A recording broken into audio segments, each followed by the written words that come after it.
बच्चों, हाय पूर्वी on behalf of personal tutor channel. आज हम लोग class 6 Uttar Pradesh board English की एक पोएम द क्वारल पढ़ने वाले हैं। द क्वारल यानी झगड़ा। तो शुरू करते हैं। It is common for brothers and sisters to quarrel. ये बहुत ही कॉमन सी बात है जब कोई भाई बहन लड़ते हैं। Although sometimes they may not even be able to say why they quarrel। और कभी तो ऐसा भी होता है कि उनको पता भी नहीं होता है कि वो लड़ क्यों रहे हैं। But how long do such quarrel last. तो वो क्वेरल कितने टाइम तक चलता है, कितनी देर के लिए होता है। And how do they and, और वो ख़त्म कैसे होता है। सो ये पढ़ेंगे हम इस पोएम में। आई क्वेरल विथ माई ब्रदर। मैं अपने भाई के साथ लड़ाई करता हूँ। I don't know what's about। मुझे नहीं पता पर क्यों। One thing led to another and someone we fell out। किसी भी चीज़ के लिए हम एक दूसरे से लड़ते रहते हैं। The start of it was slight। Starting में तो बहुत स्लाइडली क्वारल स्टार्ट होता है। And the end of it was strong। और आखिरी तक ये बहुत ही स्ट्रॉन्ग हो जाता है, आवाज़ भी बहुत बढ़ जाती है। He said he was right। उसे ऐसा लगता है कि वो सही है। I knew he was wrong। और मुझे ऐसा लगता है कि वो गलत है। सो क्वारल में तो ऐसा ही होता है, जो चिल्लाता है उसको लगता है कि वो सही है और सामने वाला पर्सन गलत है। We hated one another। हम एक दूसरे को बहुत हेट करते हैं, बहुत लड़ाई करते हैं। The afternoon turned black। और शाम हो जाती है। Then suddenly my brother tapped me on the back and said, "Oh, come along। Oh, अकेली आ रही है। We can't go on all night। हम रात में नहीं जाएंगे। I was in the wrong and he was in the right। अब की बार मैं गलत हूँ और वो सही है। सो बच्चों, क्वारल जो है वो किसी भी दो भाई बहन के बीच में, दो भाइयों के बीच में, दो बहनों के बीच में हो सकता है। सो जो भी लड़ाई करता है, जो भी बोलता है, तो उस पर्सन को ऐसा ही लगता है कि जैसे कि वो ही सच बोल रहा हो, वो ही हमेशा सही हो। बट सामने वाला पर्सन को उसको ऐसा लगता है कि वो गलत है, बट ऐसा होता नहीं है। सो हमें पहले बात को समझना है कि कौन सी बात सही है, कौन सी बात गलत है, फिर हमें झगड़ा करना है। वैसे झगड़ा करना तो अवॉइड ही करना चाहिए। This is a poem whose poet is Orlando Fazian. I hope कि आपको ये पोएम अच्छी लगी है।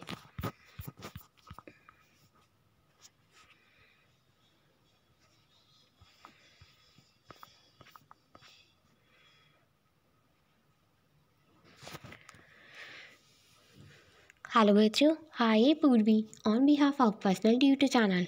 आज हम लोग class 6 Uttar Pradesh board English Honey scramble का चैप्टर नंबर 3 तारोस रिवाइड पढ़ने वाले हैं। सो स्टार्ट करते हैं बिफोर यू रीड से। स्टोरी पढ़ने से पहले हमें ये टॉपिक क्या हेडलाइन दे रखी है, हम पहले वो पढ़ेंगे। So this is a story about a thoughtful and a loving son. ये जो स्टोरी है वो बहुत ही थॉटफुल, एक ऐसे बेटे की स्टोरी है जो कि बहुत ही ज़्यादा सोचता है एंड बहुत ही ज़्यादा लविंग है, सभी का प्यारा है। He work hard to fulfil his parent wishes. उसने बहुत मेहनत करी जिससे कि उसके पेरेंट्स की विशेस पूरी हो जाए। And get some unexpected help. और उसने ऐसी मदद भी करी जो कि कोई एक्सपेक्ट भी नहीं कर सकता था। सो स्टार्ट करते हैं story. Taro's reward. A young woodcutter named Taro lived with his mother and father on a lonely hillside। So, एक जवान woodcutter जिसका नाम है तारो, वो रहता है उसकी मम्मी और पापा के साथ। वो भी एक लोनली हिल साइड पर, एक अकेली हिल साइड पर। All day long he chopped would in the forest. पूरे दिन भर वो लकड़ियाँ काटता रहता है जंगल में। Through he worked very hard. वो बहुत ही हार्ड वर्क करता है। ही अर्न वेरी लिटिल मनी। इतना हार्ड वर्क करने के बाद भी, इतनी मेहनत करने के बाद भी उसे कुछ ही पैसा मिलता है। This made him sad. इसकी वजह से वो दुखी हो गया। For he was a thoughtful son, वो बहुत ही ज़्यादा विचार करता है, बहुत ही ज़्यादा सोचता है। And wanted to give his old parents everything they needed, और वो हमेशा ये चाहता है कि वो अपने पेरेंट्स को, अपने बूढ़े माता पिता को वो सब चीज़ें दे जिनकी उन्हें ज़रूरत है।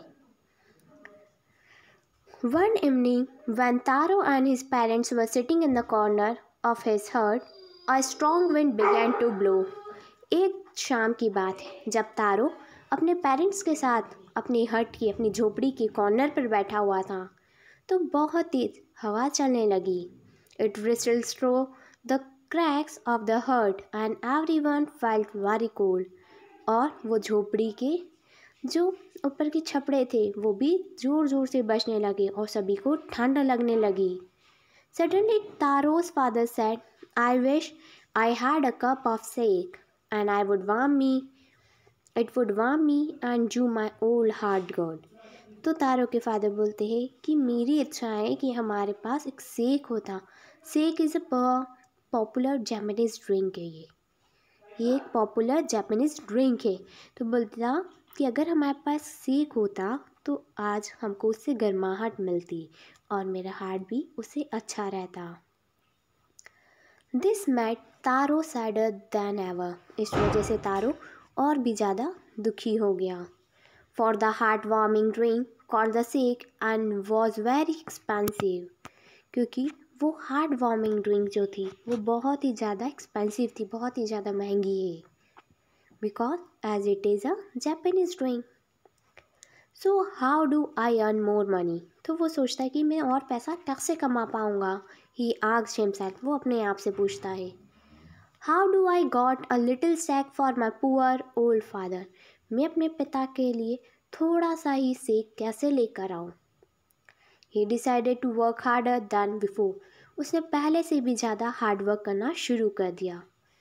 Next morning Taro jump out of the bed earlier than usual and made his way to the forest. अगली सुबह तारो उठा अपने बेड पर से जैसे कि रोज़ उठता है, एंड फिर वो जंगल चला गया। He chopped and cut as a sun climb, वो फॉरेस्ट जाके वुड्स को चॉप करता रहा, कट करता रहा। And soon he was so warm that he had to take off his jacket, और इतनी गर्मी हो गई कि उसको अपनी जैकेट तक उतारनी पड़ी। His mouth was dry, उसका मुंह सूख गया। And his face was wet with sweat, और उसके पूरे चेहरे पर पसीना आ रहा था उसे। My poor old father, he thought, उसने सोचा, if only he was as warm as I, कि वो उनकी तरह इतने गर्म हो जाए, वो इतने गर्म हो जाए जैसे कि मैं अभी हूँ। And with that he began to chop even faster, thinking of extra money he must earn to buy the shake to warm the old man's bones.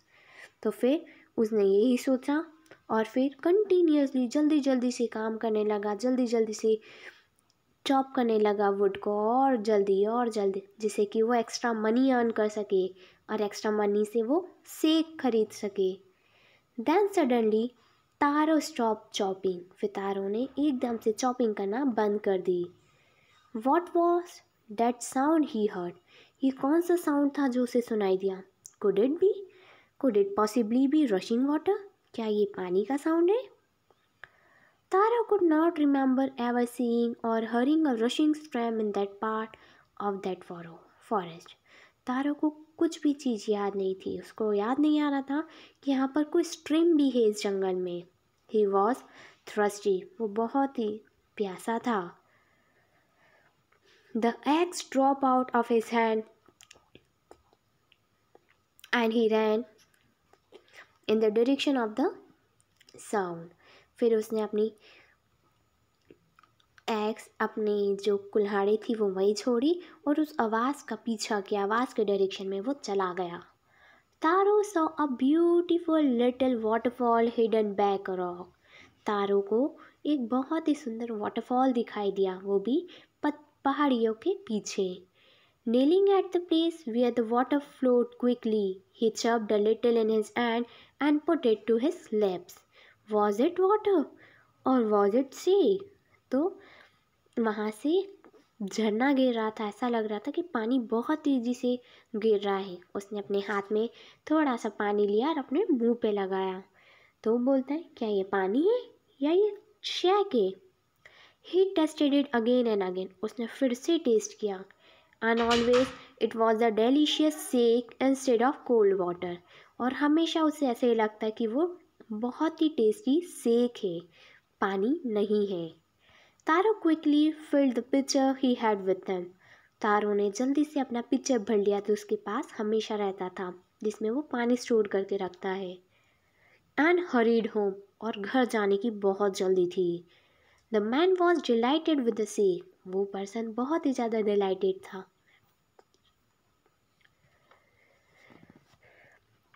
After only one swallow of the liquid he stop shivering and did a little dance in the middle of the floor. सिर्फ उसका एक SIP पीने के बाद, सिर्फ एक गुट पीने के बाद उसने कांपना बंद कर दिया उसके ओल्ड फादर ने। एंड वो डांस करने लगा। That afternoon a neighbour stop by for a visit. उस आफ्टरनून नेबर्स जा रहे थे विजिट पर। Taro's father politely offered her a cup of sake. तो तारो के फादर ने उनके नेबर को a cup of sake offer किया कि आप ये पियेंगे। The lady drank it greedily and thank the old man. उस लेडी ने उसे पिया और ओल्ड मैन को थैंक यू बोला। Then Taro told the story of the magic waterfall. फिर तारो ने उस मैजिक वाटरफॉल की स्टोरी बताई। Thanking them for the delicious drink she left in a hurry. और फिर वो तुरंत यहाँ से चली गई। By the nightfall she had spread the story throughout the whole village. और रात भर में वो स्टोरी पूरे गांव में फैल गई। That evening there was a long procession of visitors to the woodcutter house. उस रात एक बहुत बड़ा प्रोसेशन हो रहा था। जो लोग बाहर से आए थे उनका प्रोसेशन था।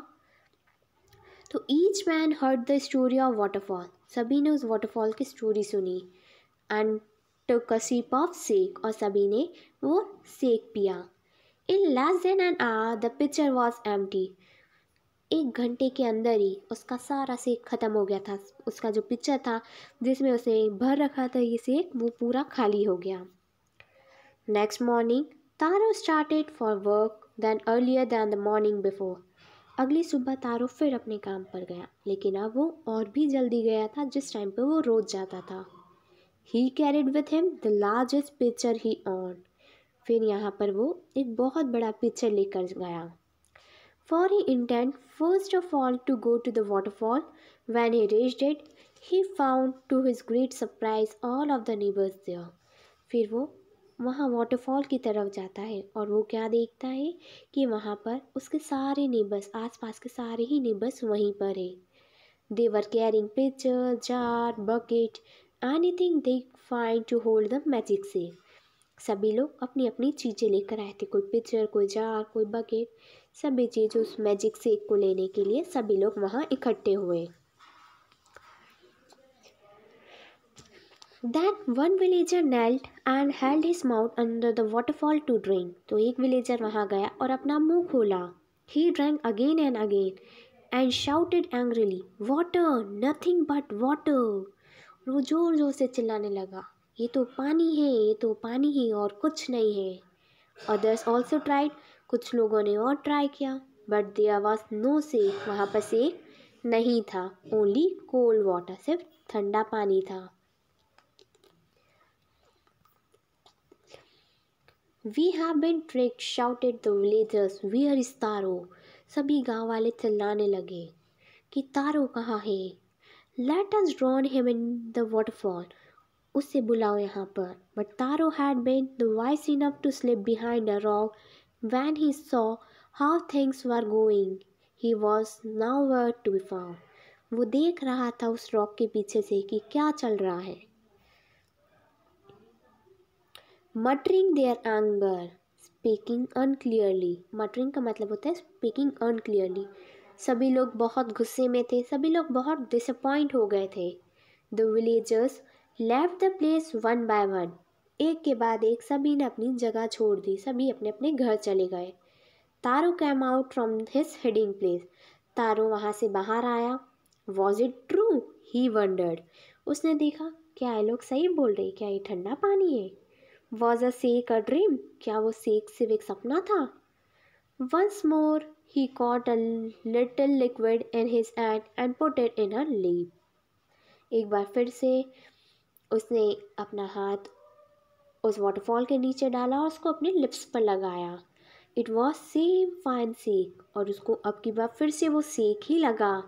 To the thoughtful son the magic waterfall gave the delicious sake. तो सिर्फ इस थॉटफुल सन को ही, सिर्फ इस व्यक्ति को ही वो सेक मिल रहा था, वाटरफॉल से सेक निकल रहा था। To everyone else it gave only cold water, लेकिन बाकी सबको ये सिर्फ ठंडा पानी ही दे रहा था वाटरफॉल। सो ये तो मैजिकल वाटरफॉल हुआ। So the story of taro and his magic waterfall rich the emperor of Japan. तो ये जो स्टोरी थी तारो की और उसके मैजिक वाटरफॉल की, ये जापान के एम्परर के पास गई। He sent for the young woodcutter. उन्होंने एक जवान वुड कटर को भेजा and rewarded him with 20 pieces of gold for having been so good and kind. So उन्होंने उस वुड कटर के लिए, यानी उस पर्सन के लिए 20 पीसेस ऑफ गोल्ड भेजे, गोल्ड के सिक्के भेजे, क्योंकि वो बहुत ही अच्छा व्यक्ति था, बहुत ही काइंड हार्टेड था। Then he named the most beautiful fountain in the city after तारो, और फिर उस फाउंटेन का नाम रखा गया तारो। This said that the emperor was to encourage all the children to honor and obey their parents. So इसलिए वो जो एम्परर था, वो जो राजा था, सभी बच्चों को एनकरेज करता, सभी बच्चों को समझाता है कि सभी को अपने पेरेंट्स का ओबे करना चाहिए, उनकी बात माननी चाहिए। सो अ जापानीज स्टोरी रिटोल्ड, ये एक जापानीज स्टोरी है। बच्चों, कैसी लगी आपको ये स्टोरी? यानी वो जो मैजिकल वाटरफॉल था, उसमें से सेक सिर्फ उस वुड कटर को ही मिल रहा था और बाकी सबको तो ठंडा पानी, क्योंकि वो बहुत ही हार्ड वर्किंग था, बहुत ही काइंड पर्सन था एंड हमेशा अपने पेरेंट्स की रिस्पेक्ट करता था एंड उनके लिए कुछ करना चाहता था। सो बच्चों, अगर आप भी कुछ सच्चे मन से करना चाहते हैं, then God will give you the right way. So आपको ये वीडियो कैसी लगी है, ये स्टोरी कैसी लगी, मुझे कमेंट सेक्शन में ज़रूर कमेंट करके बताइएगा। और एक बात और बच्चों, आपके पसंदीदा चैनल यानी हमारे पर्सनल ट्यूटर चैनल ने एक मेंबरशिप स्टार्ट करी है, जिसमें आप अपने फेवरेट ट्यूटर से अपने व्हाट्सएप नंबर पर कोई भी डाउट क्लियर कर सकते हैं। सो अगर आपको मेंबरशिप ज्वाइन करनी है तो अभी ज्वाइन कीजिए, वो भी सिर्फ 150 रुपीज़ में। Okay, thank you, have a nice day.